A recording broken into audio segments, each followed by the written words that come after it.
저는 자격 조건이 안 되기도 했어요. 진짜 열심히 했다고 좀 자부할 수 있어요. 제가 지금 지원한 학교가 이렇게 검색을 해서 걸려 나온 학교입니다. 뭐 스펙이나 도움이 됐다라고 생각하는 부분에 대한 얘기를 좀 드려보면 좋을 것 같은데요. 전혀 질문받지 않았습니다. 실제로 못했고요. 틱토커였습니다. 쫌쫌따리 다른 일들도 한다고 말씀을 드렸잖아요.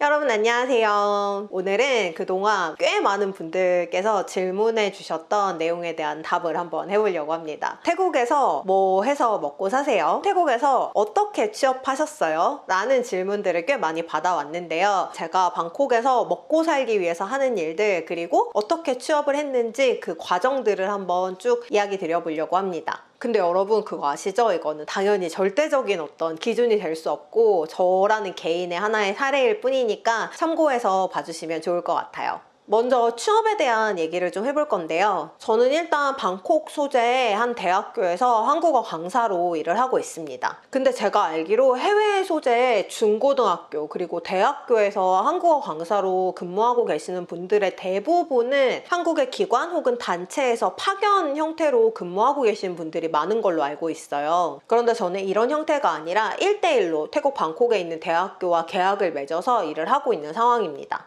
그러면 먼저 제가 왜 파견 형태의 한국어 강사를 선택하지 않았는지부터 말씀을 드리는 게 좋을 것 같아요. 사실 가장 큰 건 제가 물론 한국어 강사로서 해외에서 취업해서 일하고 싶다라는 마음도 꽤 크긴 했지만 그것 못지않게 큰 마음이 나는 꼭 태국 방콕에서 살아보고 싶어 라는 마음이었거든요. 근데 제가 알기로는 파견 형태의 한국어 강사로 지원하는 경우에 원하는 근무지를 이렇게 선택하기는 조금 어려운 걸로 알고 있어요. 희망 근무지를 써낼 수는 있지만 그게 당연히 꼭 내가 일지망이 되리라는 법이 없잖아요. 근데 저는 꼭 태국 방콕에 거주하고 싶었기 때문에 파견직은 처음부터 염두에 두고 있지 않긴 했습니다. 그리고 거기에 뭐 또 한 가지 이유를 얘기하자면 저는 자격 조건이 안 되기도 했어요. 기관이나 단체에서 파견하는 한국어 강사의 경우에는 한국어 교원 자격증이 필수인 걸로 알고 있거든요. 근데 저는 교원 자격증을 취득하지 않았습니다. 근데 이게 뭐 나는 교원 자격증 필요 없는 것 같아, 뭐 그거 있어서 뭐해? 이래서 취득하지 않은 건 절대 아니고요. 한국에서 전혀 좀 다른 일을 했었고 5년 전에 남편이 말레이시아에서 일을 하게 되면서 같이 좀 이주를 해온 케이스예요. 근데 이제 말레이시아에서 내가 어떤 일을 할 수 있을까 좀 찾던 중에 우연하게 이제 어떻게 하다 보니까 한국어 강사로서의 커리어를 쌓게 된 좀 그런 케이스거든요. 그러니까 저는 말레이시아에 가기 전에 뭐 한국어 강사를 나는 가서 꼭 해야겠다 뭐 이런 계획에 의해서 강사가 됐다기보다 이주해 오고 난 다음에 내가 할 수 있는 일이 뭐가 있을까? 한국어 과외를 한번 해볼까? 이렇게 해서 과외로 시작했다가 이제 그 이후에는 뭐 국제학교 같은 데서 한국어 수업을 하기도 하고 말레이시아에 한국 기업들이 좀 진출해 있는 기업들이 있는데 그런 기업들에서 직원들을 대상으로 한국어를 가르치는 프로그램들이 좀 몇몇 가지 있었어요. 그래서 저는 그런 프로그램에 참여해서 한국어를 가르치기도 하고 이런 식으로 조금 우연한 기회에 한국어 강사로서의 커리어를 좀 갖게 된 케이스거든요. 그러면 뭐 한국어 교원 자격증 취득할 생각을 1도 안 해봤냐 하면 그거는 아니긴 한데 조금 핑계일 수 있겠지만 해외에서 한국어 교원 자격증을 따는 게 국내에서 따는 것보다는 조금 복잡하고 어려운 과정들이 있기는 해요. 그래서 뭐 그런 좀 몇 가지 이유 때문에 저는 한국어 교원 자격증을 취득하지 않았습니다. 아무튼 이렇게 좀 파견직을 제외하고 생각을 해야 되다 보니까 채용 공고를 하나하나 직접 찾을 수밖에 없었는데요. 저는 이 채용 공고 찾는 걸 진짜 열심히 했다고 좀 자부할 수 있어요.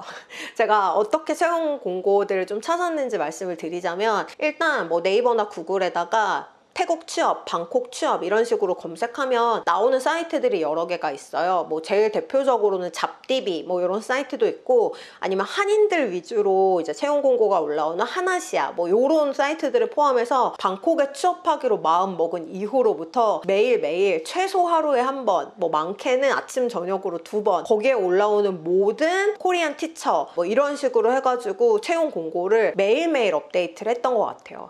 근데 그래도 내가 분명히 분명히 놓치고 있는 채용 공고가 있을 수 있다. 내가 모르는 그런 채용 관련 사이트가 있을 수 있다. 이런 생각이 들어서 저는 어떻게 했냐면 구글에다가 코리안 티처잡 인 방콕 이렇게 영어로 검색을 해가지고 검색 결과를 쭉 확인하고 또 그 코리안 티처잡 인 방콕 이거를 번역기를 돌려서 태국어로 번역해서 그 태국어를 다시 구글에 검색하는, 그래서 또 내용들을 확인하고 이렇게 했거든요. 근데 진짜 좀 재미있게도 제가 지금 지원한 학교가 이렇게 검색을 해서 걸려 나온 학교입니다. 이게 좀 이상한 게 그 채용 공고 자체가 올라온 거는 영어로 올라와 있었거든요. 근데 이상하게 영어로 검색했을 때는 분명히 안 나왔는데 제가 이거를 태국어로 검색하니까 이 검색 결과가 딱 떴어요. 그래서 저는 그 채용 공고를 보고 지원을 한 케이스입니다. 그래서 누군가가 저에게 방콕 취업에 있어서 가장 1등 공신, 1등 성공 요인이 무엇이냐라고 묻는다면 저는 정말 이 잡듯 채용 공고를 찾은 저의 집념이라고 생각합니다.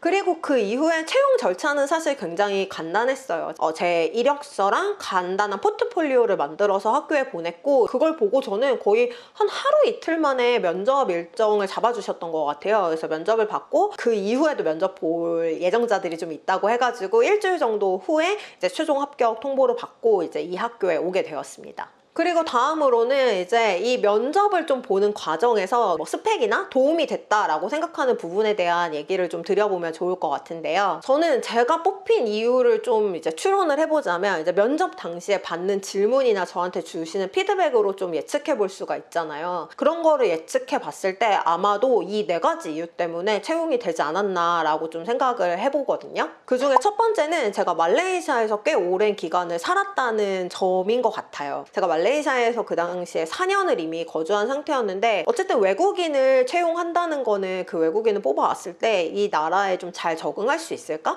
이런 걱정도 하게 될 수밖에 없잖아요. 뭐 같은 나라는 아니지만 동남아에서 4년 정도 거주한 경험이 있었고 말레이시아랑 태국 간의 거리가 또 그렇게 멀지 않다 보니까 학교에서 그래도 이 점을 조금 괜찮게 평가해 주시지 않았나라는 생각이 좀 들었고요. 그리고 두 번째는 제가 영어로 한국어 수업을 할 수 있다는 점이었습니다. 제가 예전에 제 영어 실력과 관련된 영상을 찍은 적이 있는데요. 저는 영어가 여전히 유창하진 않습니다. 근데 제 영어 공부의 기반은 한국어를 가르치면서 영어를 같이 좀 공부한 그런 케이스거든요. 그래서 완벽하진 않지만 어쨌든 말레이시아에서 영어로 한국어를 가르친 경험이 있었고 이게 좀 저희 그 학교의 학과의 특성이 좀 있긴 한데 그 특성 때문에 영어로 한국어를 가르칠 수 있는 사람을 뽑고 있었어요. 그래서 그 점도 제가 채용이 되는데 좀 플러스가 됐던 요인이라고 생각합니다. 참고로 저의 태국어 가능 여부는 아예 묻지도 않으셨어요. 이거는 질문에도 없었습니다. 그냥 영어로 가르칠 수 있어? 요 질문만 언어와 관련돼서는 받았었어요. 근데 이것도 그냥 조금 덧붙여서 말씀드리자면 모르겠습니다. 다른 더 이제 유능한 한국어 강사분들은 이런 거에 제약 없이 잘 가르치실 수도 있겠죠. 제가 부족해서 그럴 수도 있는데 솔직히 태국에서 영어로만 한국어를 가르치는 데에는 조금 어려움이 있는 것 같기는 해요. 제가 만약에 태국어를 할 수 있었다면 훨씬 좀 잘 전달할 수 있지 않았을까? 그런 아쉬움이 사실은 있기는 합니다. 근데 암튼 면접 볼 당시에는 저의 태국어 실력에 대해서는 전혀 질문받지 않았습니다. 실제로 못했고요. 그리고 세 번째는 제가 한국에서 좀 다른 일을 했다고 말씀드렸잖아요. 근데 한국어를 가르친 건 아닌데 프리랜서 강사로 한 6년 정도를 꽉 채워서 일을 했는데 뭐 대학교에서 진로 관련된 강의를 하는 강사였어요. 그리고 대학 말고도 이제 왜 여러분들 신입사원 기업에서 뽑으면 이제 신입사원 대상으로 커뮤니케이션 강의 같은 걸 좀 하거든요. 그럼 저는 그런 커뮤니케이션 관련된 강의도 하고 대학에서 대학생들 대상으로 진로 관련된 강의를 하는 그런 종류의 강사였어요. 그래서 이제 꽤 오랜 시간 강의한 경험이 좀 많다는 거, 그리고 대학에서 강의를 해본 경험이 있다는 거, 이제 이런 거를 조금 좋게 평가해 주신다는 느낌을 면접할 때 많이 받았습니다. 그리고 솔직히 말하면 저는 앞에 3가지도 물론 제가 채용되는데 플러스가 된 요인들이라고 생각하지만 4번째가 진짜 컸다고 생각하거든요. 4번째는 뭐냐면 제가 말레이시아에서 사실은 틱토커였습니다. 말레이시아에서 제가 한국어를 가르칠 때 틱톡을 같이 운영을 했는데요. 이제 말레이시아 사람들한테 간단한 한국어 표현을 알려주는 그런 내용의 콘텐츠를 만들어서 틱톡에 이제 업로드를 했었어요. 그리고 뭐 이게 대박이 솔직히 난 건 아닌데 그래도 뭐 한 팔로워가 3만 가까이 됐었거든요. 그래서 이제 당연히 저는 그것도 이제 캡처해서 뭐 나는 이런 식의 활동도 해 라고 포트폴리오에 같이 넣었었고, 면접에서 요거에 관련된 질문을 꽤 많이 받았습니다. 우리 학교에서도 한국어 관련해서 이런 식의 컨텐츠를 좀 만들어 보고 싶은데 그러면 너는 이 컨텐츠 제작이 가능한 거야? 뭐 이렇게 질문을 해주셔가지고 당연하지, 나는 촬영도 할 수 있고 편집도 내가 직접 할 수 있어, 막 이런 식으로 좀 어필을 했었거든요. 그것도 솔직히 말하면 제가 이제 채용되는데 큰 어떤 역할을 했다라고 좀 볼 수 있을 것 같아요.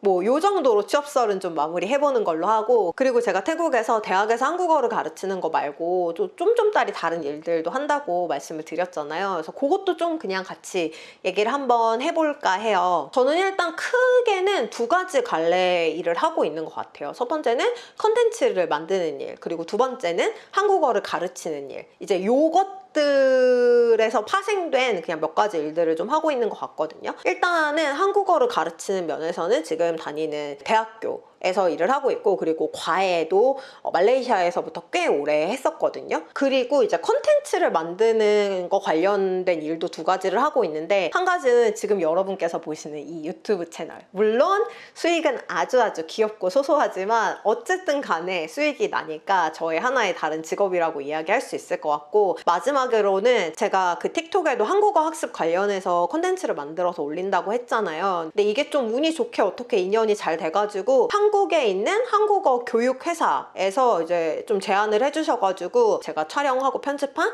컨텐츠들을 납품해서 이제 거기에 대한 또 페이를 받는 형태의 일도 저는 같이 하고 있습니다.